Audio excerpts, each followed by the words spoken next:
Salut les amoureux du ballon rond, j'espère que vous avez la forme. On démarre tranquillement cette revue de presse avec João Neves, le joyau du PSG qui n'en finit plus de briller. Le journal Le Parisien revient ce mardi sur l'éclosion du Portugais, arrivé à l'été 2024 contre 60 millions d'euros en provenance de Benfica.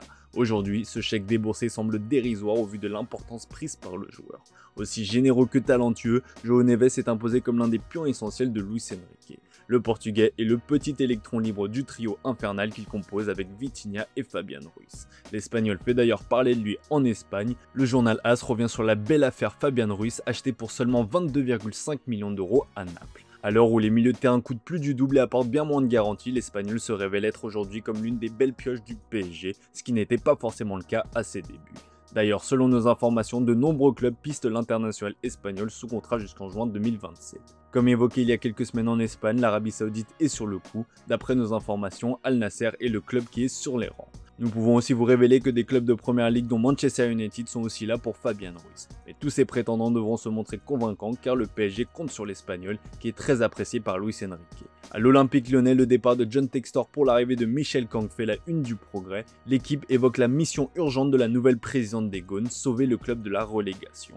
Si elle y arrive, elle devra redresser l'équipe lyonnaise avec plusieurs contraintes, notamment financières. Le quotidien français explique que la nouvelle gouvernance de l'OL passera par des économies très importantes et une échelle salariale revue à la baisse drastiquement. Les consignes sont claires, l'OL ne peut plus assumer des émoluments supérieurs à 200 000 euros mensuels, ce qui condamne d'office plusieurs joueurs de l'effectif dont Matic, avec l'exception de Tolisso qui est sur le départ. Une nouvelle ère se prépare chez les Gaunes et dans tous les sens du terme. À l'Olympique de Marseille, le transfert de Facundo Medina est bouclé. Selon nos informations, le défenseur central argentin de 26 ans va quitter le RC Lens pour rejoindre Marseille dans le cadre d'un prêt payant de 2 millions d'euros assorti d'une obligation d'achat de 18 millions d'euros. L'OM apprécie beaucoup la grinta du joueur qui est déjà d'accord pour rejoindre l'OM. Il est attendu dans la cité phocéenne ce mardi où il retrouvera son compatriote Leonardo Balerdi. À la recherche de belles opportunités, l'OM a aussi bouclé l'arrivée de Félix Bienc, prometteur piston gauche international U17 tricolore de 18 ans. Ce dernier va arriver libre du Paris FC où il évoluait depuis 2021. Le défenseur franco-camerounais de 18 ans va s'engager pour 4 saisons avec l'OM et pourrait à moyen terme intégrer le groupe professionnel. Direction l'Angleterre où ça parle d'argent, comme le placard The Sun, Brentford a mis un coup de pression à Manchester United pour Bryan Mbeumo.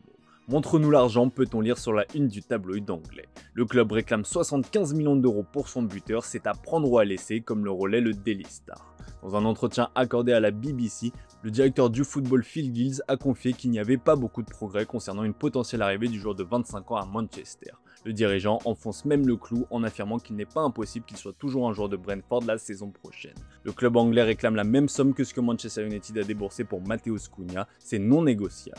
À Manchester City, Pep Guardiola fait les gros titres après sa déclaration sur la Coupe du Monde des clubs. Comme le relaye le Manchester Evening News, le coach estime que les conséquences de cette nouvelle compétition seront catastrophiques pour les joueurs en fin d'année. Il avance plusieurs raisons comme l'accumulation des matchs ou encore le manque de repos. Bon, il n'aura plus à y penser puisque son équipe vient d'être éliminée par Al Hilal au terme d'un match complètement fou, score final 4-3 après prolongation. Mundo Deportivo parle d'un exploit signé Simone Inzaghi pendant que AS évoque une catastrophe mondiale. En Angleterre, cette élimination précoce face à Al Hilal est très mal perçue. La plupart des médias pointent la fragilité défensive des Citizens. Le Daily Mail rappelle qu'il s'agit d'un scénario vécu à plusieurs reprises cette saison par les hommes de Guardiola, preuve que tous les problèmes ne sont pas réglés. Si Manchester City veut se consoler, qu'il regarde du côté de l'Italie où la saison cauchemardesque de l'Inter vient enfin de prendre fin. Après la finale de la Ligue des Champions perdue face au PSG, l'Inter a dit adieu à la Coupe du Monde des clubs battue 2-0 par Fluminense. Le Corriere dello Sport en fait sa une ce matin. Le buteur vedette Lautaro Martinez avait la rage après la défaite et a accusé ses coéquipiers comme le relaye la Gazzetta dello Sport. Ceux qui ne veulent pas rester ici doivent partir. Mon message est clair. Si l'Argentin n'a pas cité de nom, son président Giuseppe Marotta s'en est chargé lui-même. Je pense qu'il parlait de Çalhanoğlu. Ce sont les mots du capitaine. Quand un joueur ne veut plus être ici, il est normal qu'il parte. On sent clairement le ras-le-bol de l'Argentin qui va certainement accueillir les vacances avec soulagement. Tuttosport résume tout ça, quel flop. De son côté, la Juventus tentera de faire mieux ce soir face au Real Madrid. Igor Tudor a envoyé un message fort à ses joueurs, il veut voir la vraie Juve.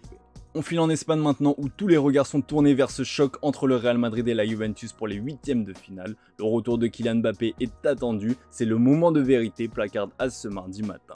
Le club madrilène a dû faire sans sa star pour accéder aux phases finales de la Coupe du Monde des clubs. Marca présente donc ce retour comme une signature de luxe. Xabi Alonso devrait l'aligner en pointe avec Vinicius Junior et Güler. Si Mbappé est trop juste, c'est le jeune Gonzalo Garcia qui devrait débuter. Comme expliqué dans le JT d'hier, Garcia sera la doublure de Mbappé la saison prochaine. Le club a été séduit par ses prestations. Et il n'est pas le seul, selon AS, 3 clubs de première ligue ont déjà contacté son entourage. Pour l'instant, ce sont de simples prises d'infos. Gonzalo a encore 2 ans de contrat, mais sa clause libératoire de 50 millions d'euros est jugée raisonnable. Mais pour le gamin de la Castilla, son rêve est de s'imposer au Bernabéu. Lui aussi rêve de revenir dans son club formateur, il s'agit d'Alvaro Carreras, passé par Madrid et aujourd'hui à Benfica. Record affirme que le Real Madrid reviendra à la charge après la Coupe du Monde des clubs.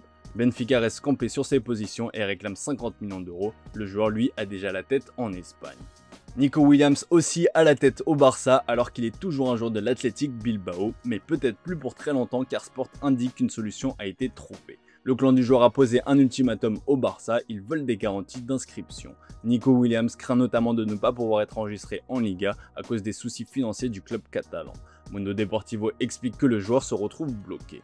Selon El Chiringuito, son agent veut inclure une clause, si Nico Williams n'est pas inscrit, il partira libre. Sport de son côté indique que le Barça n'est pas fermé à cette option si cela peut rassurer le joueur. Seule condition, en cas de départ, le club acquéreur devra payer la clause de 60 millions d'euros, histoire de ne pas se retrouver perdant. Mundo Deportivo indique que dans le cas où le Barça essuie un nouveau revers dans ce dossier, la piste Luis Diaz est toujours active. Le Barça considère le Colombien comme une alternative, ce dernier a d'ailleurs été aperçu avec Dani Olmo, de quoi continuer à alimenter les rumeurs. Voilà les amis, c'est tout pour ce matin, merci pour votre fidélité, très belle journée à vous. Comme d'hab, on se retrouve en fin d'après-midi pour le traditionnel JT Foot Mercato.